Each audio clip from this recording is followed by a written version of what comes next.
Bom dia. Salmo 96, 7 a 9. Tributai ao Senhor, ó famílias dos povos. Tributai ao Senhor glória e força.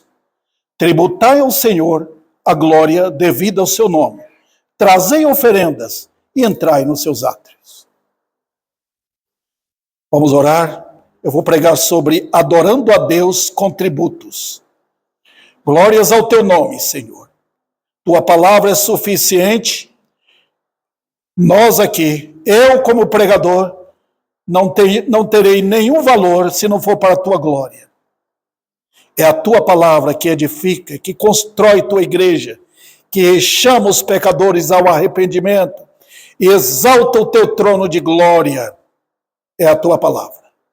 Então faz isso agora, faz meu nome apagar e brilhar a glória de Cristo, o Cordeiro teu. Em nome dele, amém. Muito bem. Queridos irmãos, eu falei sobre o texto anterior, no domingo passado, sobre louvor a Deus. Os irmãos lembram? Nós conhecemos quem é o nosso Deus. Eu falei sobre glória e majestade estão diante dele. Força e formosura no seu santuário. Agora vem um outro aspecto de adoração a Deus. É adorar a ele com tributos. Hoje veremos como a adoração deve sair daquele nível baixo. Irmãos, nós temos preguiça de adorar a Deus.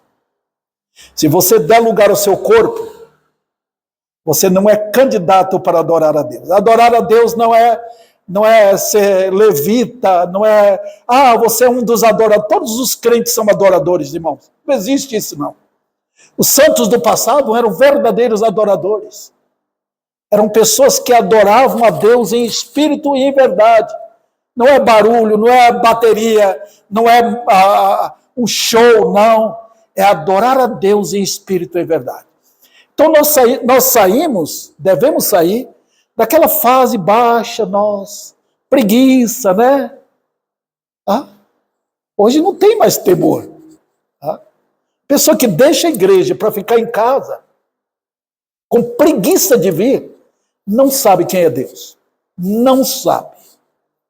Você não lê a Bíblia, não ora durante a semana, não ora, você não conhece o Deus vivo. Quando você vem para a igreja, o seu coração já deve estar oferecendo tributo a Deus. Você vem porque ama Ele. Você quer dar ao seu Deus o melhor. Então devemos sair, irmãos, daquele nível baixo para subir a adoração. Isso evidencia, sabe de que forma? Sabe o que vocês viram no texto aí? Tributos. Que a coisa mais difícil é pagar tributos. Você paga tributo, né?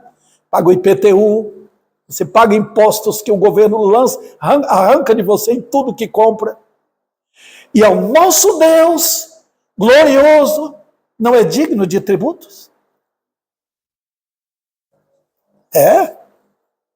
A vida cristã é tributar a Deus. Por exemplo, a Bíblia diz, rendei graças ao Senhor. Isso aí não é fácil não, irmãos. Você está lá na tristeza, passando provação, e mesmo assim, você arranca lá de dentro, glória a ti. Não é brincadeira não. Eu lembro de um irmão que ele morava lá em Londrina. Ele veio aqui uma vez, irmão Dionísio, um crente incrível. Ele teve câncer. A filha dele falou dos momentos difíceis na vida dele.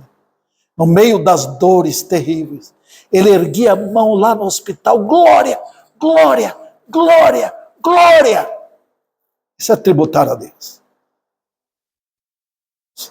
A gente faz isso quando está tudo fácil, né? Ah, que bênção, a vida está maravilhosa. Eu tenho dinheiro, eu tenho comida, eu tenho carro, eu tenho casa. E quando as coisas estão terríveis, tudo difícil ao nosso derredor, entendemos o que é tributar?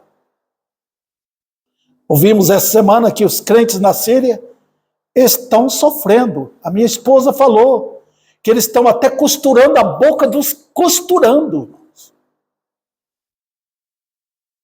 Você não sabe o que é isso? Nós estamos no mundo maligno. E dar a Deus tributo de louvor não é brincadeira. Vai, irmãos, além de meras palavras e meros cânticos. Porque você pode estar na igreja, você pode cantar, achar bonito o hino, você não está tributando nada a Deus. Tá? Precisamos lembrar que Ele, o nosso Deus, é digno de temor e tremor.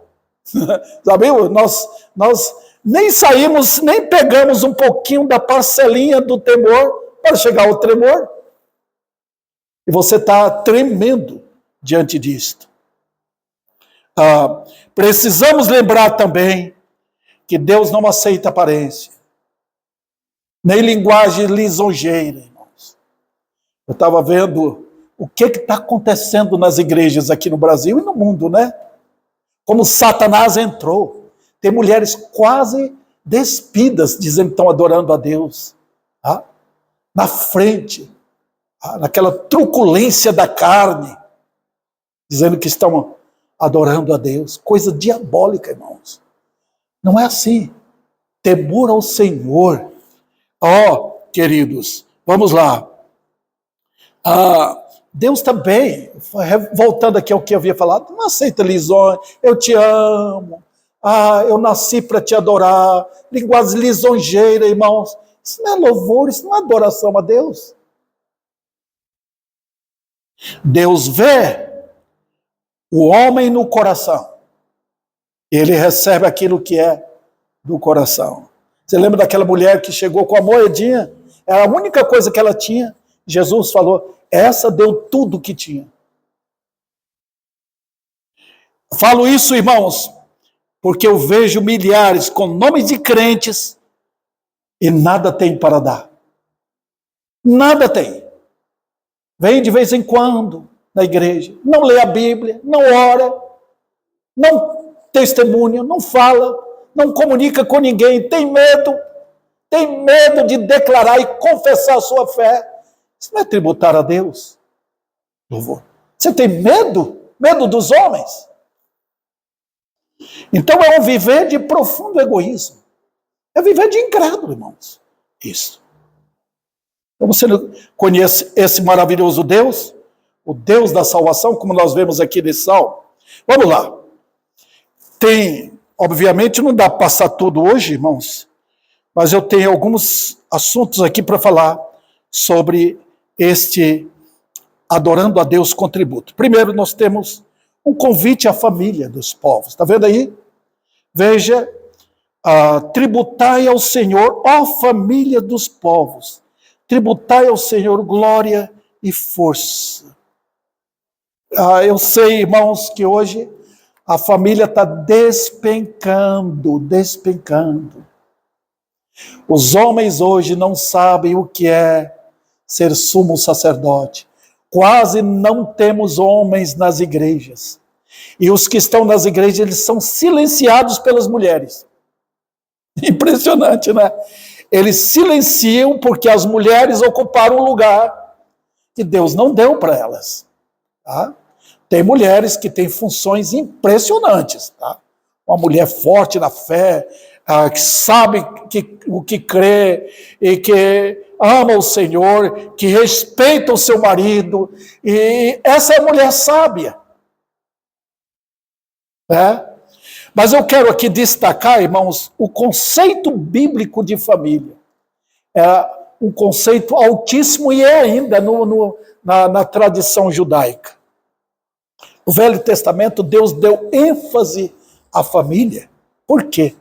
Porque quando falha na família, a próxima geração tomba. Irmãos sabem disso. Eu não sei se os irmãos aqui estão lembrando do livro de Juízes. Inclusive, até a irmã Solange pediu uma mensagem no livro de Juízes, e eu não tenho uma mensagem ainda no livro de Juízes. Mas aquele livro, irmãos, ele fornece um período de apostasia entre a entrada de Israel na Terra Prometida e a chegada do primeiro rei. Está vendo? Então, Josué foi a entrada na Terra Prometida. Os irmãos lembram? Quando Josué morreu, teve um período de 300 anos, mais ou menos, que o povo ficou sem rei. Quando os irmãos olharem o livro de Juízes, vocês vão ver, naquele tempo, cada um fazia o que queria, porque não havia rei. Então a nação estava jogada no pecado, porque não tinha liderança espiritual. Não tinha. Então os lares eram assim. O destaque maior em Juízes, sabe para quê? Mulheres. Está vendo? E uma delas aparece em destaque espiritual. Foi a Débora, que os pentecostais usam para dizer que ela foi pastora. Não tem nada a ver. Ela mesmo diz ali no capítulo 5 de Juízes, eu sou uma mãe em Israel. Essa é a mulher exemplar. Ela diz, cadê os homens? Cadê? Vamos colocar as coisas em ordem. Né? É assim, queridos irmãos. A mulher sábia faz isso. Nós estamos vivendo esse período agora e que tem desgraçado a família. Satanás entrou de mão cheia, com soco para todo lado, chute para todo lado e soltando bombas dentro da família para destruir. Nós precisamos acordar. Irmãos, por quê? Porque a família, quando tem homens salvos, eles lideram a família. As mulheres querem liderança.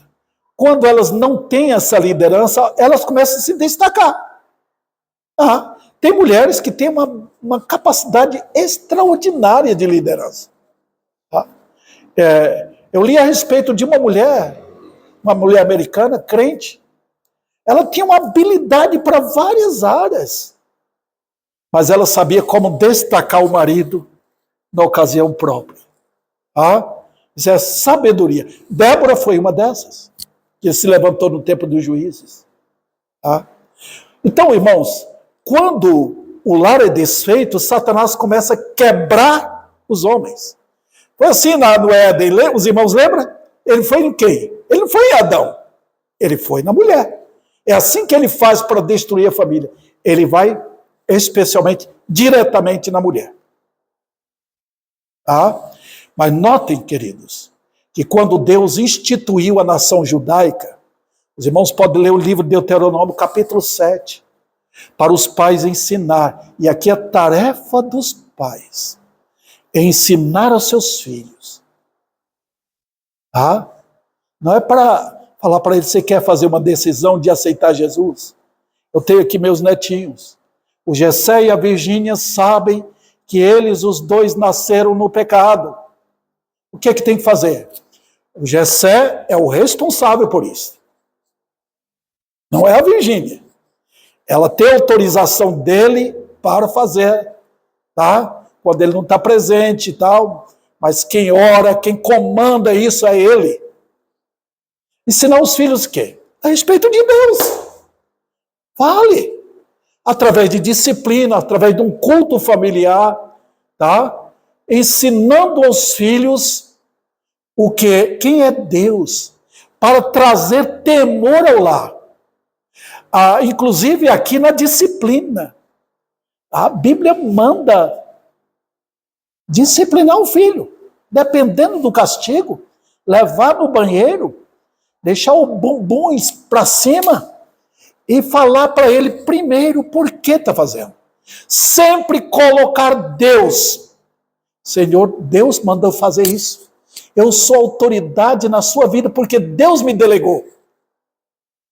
E Ele manda que faça para você saber o que é pecar. Desobediência, desrespeito. Tudo tem que ter disciplina para mostrar aos filhos que há um Deus ensinando na criação. Foi ele que criou, foi ele que criou, foi ele que criou.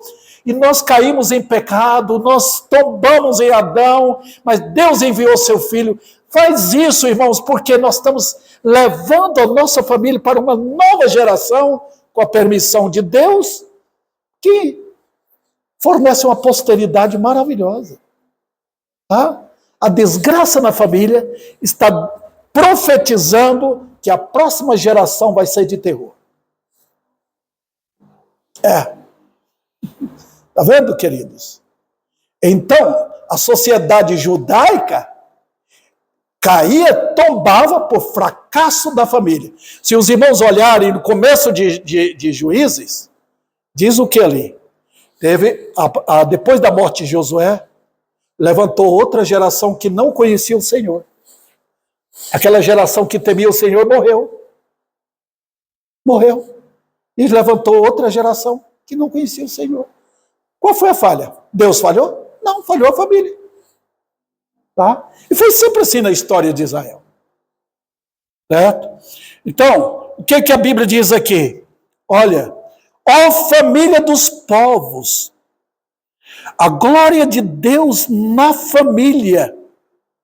Quando Deus converte homens, eles são feitos piedosos. Está vendo Carlos, Gessé, Davi Sena? A piedade no lar é do homem. Ele tem que ser o modelo. E as mulheres devem incentivar os maridos a serem homens piedosos. É você que tem que fazer isso em casa, não sou eu. É você que tem que disciplinar as crianças. É você que tem que me conduzir, na verdade. É você que vem para a igreja e traz a família. Você lembra quando Josué falou? Eu e minha casa serviremos ao Senhor. Ele pegou a família dele toda, colocou um cinto em torno da família e disse, sou eu que vou liderar. Toda a minha casa vai servir ao Senhor. É isso que os homens devem ser, irmãos. Está faltando isso em nossos dias? Está. O homem, ele é o guarda para não entrar pecado dentro da casa. Que filme está assistindo ali? Que está assistindo novela? Imoralidade, coisas desse tipo. Aqui em minha casa, não. Aqui em minha casa é santidade. Tá? Você é o guarda da casa. E quem oferece culto a Deus é o chefe da família. Quando a mulher é sozinha, aí o trabalho vai para ela. Tá? Por isso que Pedro fala na primeira carta, exortando as mulheres cujos maridos não são crentes, para que elas vivam de tal maneira que eles sejam ganhos sem palavras dela. Eu já vi lares, maridos abandonando as suas esposas, porque elas falavam muito do evangelho para ele. Você tem que aceitar Jesus. Eles não gostam. Deixa Deus operar. Viva a sua vida para a glória de Deus, e Deus maravilhosamente mostra o triunfo. Também, irmãos, Deus faz com que a família seja uma base incrível para fortalecer uma sociedade. Eu lembro, irmãos, eu sei que a família de Jacó não é um modelo, porque naquele tempo, enquanto Cristo não veio, o modelo de família não era o modelo central. O homem podia ter 2, 3, 4 mulheres naquele tempo. Deus suportou isso. Não é o padrão original. O padrão original da criação deixa o homem, pai e mãe, se unam à sua mulher, formando os dois uma só carne. Esse é o padrão de Deus. Deus suportou isso. E as mulheres sofriam naquele tempo. Tá? Por causa disso. Tá? Quando Cristo veio, o nosso segundo Adão trouxe o modelo. Ele é o modelo. Cristo amou a igreja e assim se entregou por ela. Esse é o modelo visto lá em Efésios. Tá? Mas notem, irmãos, o lar, quando é assim, ela é uma base incrível para fortalecer uma sociedade. Olhemos então a vida de Jacó. Jacó era um homem de Deus? Era. Apesar da família, né? De ter filhos de 4 mulheres. Mas ele criou José na verdade. E Deus preparou Jacó ou José para isso. Porque quando José foi para o Egito, ele foi levado, foi vendido pela impiedade dos irmãos dele, pela a crueldade deles, mas ele foi guiado pela graça. A Bíblia diz no Salmo 105 que a graça de Deus cercou, prendeu José. Um homem sozinho, um moço daquele jeito. A Bíblia diz que José era bonito, era um jovem muito belo, né? E estava lá na casa de Potifar. Essa idade é a idade que chama para os prazeres. O moço é forte sexualmente, e está aquela mulher se oferecendo para ele. O que a graça de Deus fez? A graça de Deus prendeu, segurou José, e ele pôde escapar pela graça do Senhor daquela maldade. Mas nota o que Deus fez posteriormente por um homem fiel. Deus ergueu um governador piedoso, temente, amoroso, para governar o mundo naquele tempo. Um mundo de atrevimento. O Egito naquele tempo era vamos dizer assim, o charme das nações, era a nação mais poderosa que tinha. E José ocupou o lugar. Ensinou sabedoria aos grandes. Vendo? Então, queridos, por quê? Veio de um lar piedoso. Vendo? Os irmãos podem olhar, é o Salmo 111 e o 112, não vou abrir lá. Mas diz que a posteridade dos justos ficará. A posteridade dos justos. Você vê a foto da nova geração de crentes? Olha lá, o pai, a mãe, a avó, o avô, os filhos vêm, todos seguindo, olha eles na igreja, olha eles casando, respeitando, tendo suas famílias, porque é a foto que Deus dá. Não é aquela foto que você tirou. Eu fui na casa do meu irmão, ele é testemunha de Jeová. Uma família grande. Eu vi lá a foto. Esse pessoal todo, eu amo muito meu irmão, eu amo a família dele, são meus queridos, parentes de sangue. Mas ali está uma família servindo ao diabo. Servindo ao diabo. Me dá uma tristeza profunda, queridos irmãos. Por quê? O meu irmão não foi... Isso eu falei para ele. Você está indo para o inferno. Tá? Porque você está levando muita gente para o inferno. Ele não foi um sacerdote de Deus no lar. Apesar de ter sido criado numa igreja batista, mas ele não era convertido basicamente, sabe? Então, queridos, os irmãos percebem como a família é importante, ensinar princípios. Então, quando isso falha, Deus opera na sua graça soberana, tirando pessoas dos bares, tirando pessoas das drogas, tirando pessoas, chamando assim da imoralidade, da idolatria. Mas quando, irmãos, o lar é ensinado desde pequeno, você pode perceber que os filhos vão, eu me converti a Cristo, meu pai me ensinou isso, me ensinou dentro da igreja, aprendi os conceitos bíblicos, aprendi o respeito. Está vendo? Irmãos, não é fácil tributar a Deus. E a família, o papel da família é para isso. É na família que o homem ensina como ele é fiel a Deus nos seus dízimos e ofertas. Como ele é fiel a Deus nos cultos.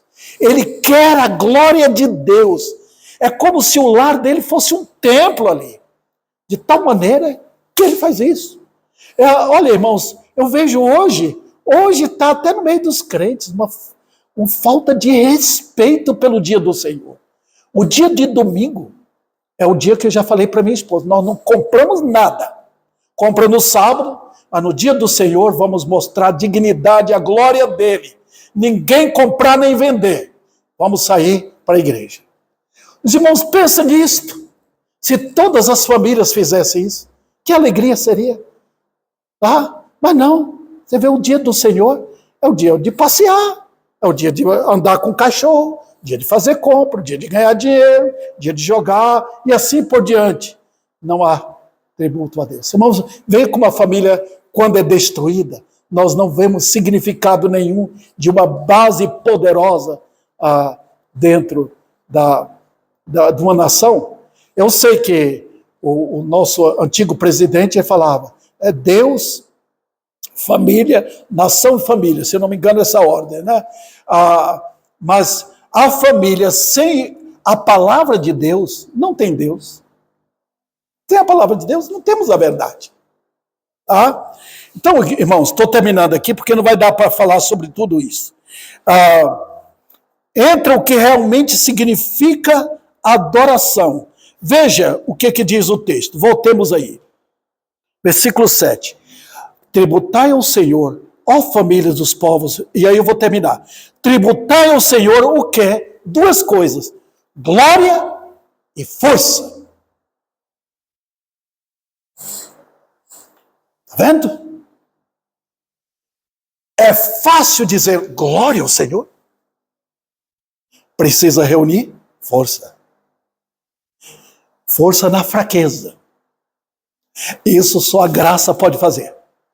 Lembra que Paulo diz, quando estou fraco, então sou forte. Os irmãos perceberam aqui? Porque é nesse momento, quando Deus quebra o nosso orgulho, leva ao pó o nosso orgulho, é que eu posso erguer de lá de dentro essa glória que me vem lá de dentro, no poder de Deus. Glória a Ti. Glória a Ti. Glória a Ti. Eu sou fraco. Glória na pobreza. Glória na riqueza. Glória na doença. Glória na dor. Glória na alegria. Glória quando tem um aniversário. A glória dele. Glória. E aí também força. Nós não damos força para ser mais bonito, e querer aparecer. Não, damos a Deus. Damos a Deus a força. Eu vou para a igreja. Estiver aqui andando, eu irei para a igreja. Eu vou tributar ao meu Senhor força e todo o meu ser para Ele, porque Ele é digno.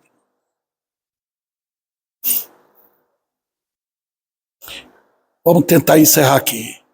Glória significa que não haverá lugar na família para a carne e o mundo. Nada do mundo lá dentro da família. Força significa que todo o melhor será dado a Deus. Então, pais piedosos transmitem aos filhos o fato de que Deus deve ser temido e adorado. Pais piedosos mostram aos filhos que Deus é digno de tudo, porque tudo é dele. E finalmente aqui, só fiquei num ponto só. A ordem dada por Deus. Tributai. Não espere sentir. Tem a religião do sentimentalismo. Não espere sentir. Faça. A Bíblia não espera você sentir bem. A Bíblia dá ordem. Eu falei para os irmãos do exército, né, que o general treinou o exército bem na beira-mar. Falou, marchem. Marchem. E eles marcharam. Chegaram perto da praia, marchem. Mas tem o mar aí, eu não perguntei se tem água ou força. Marchem. E eles tiveram que marchar, treinando para ver obediência. Então, na Bíblia, queridos irmãos, Deus está dando ordem. E Ele dá ordem a quem crê, a quem tem fé na palavra, para você fazer o que tem que fazer. Tá vendo? Eu estou cansado. Tributai a Deus glória e força. Eu estou muito com sono. Tributai a Deus glória e força. Mas eu estou preguiça. Você preguiçoso. A Bíblia condena a preguiça. É um dos grandes pecados vistos na Bíblia. Tributai a Deus glória e força. Que o Senhor aplique a sua palavra. É dura a palavra? Mas é Deus falando ao seu povo. Glória a Ele, portanto.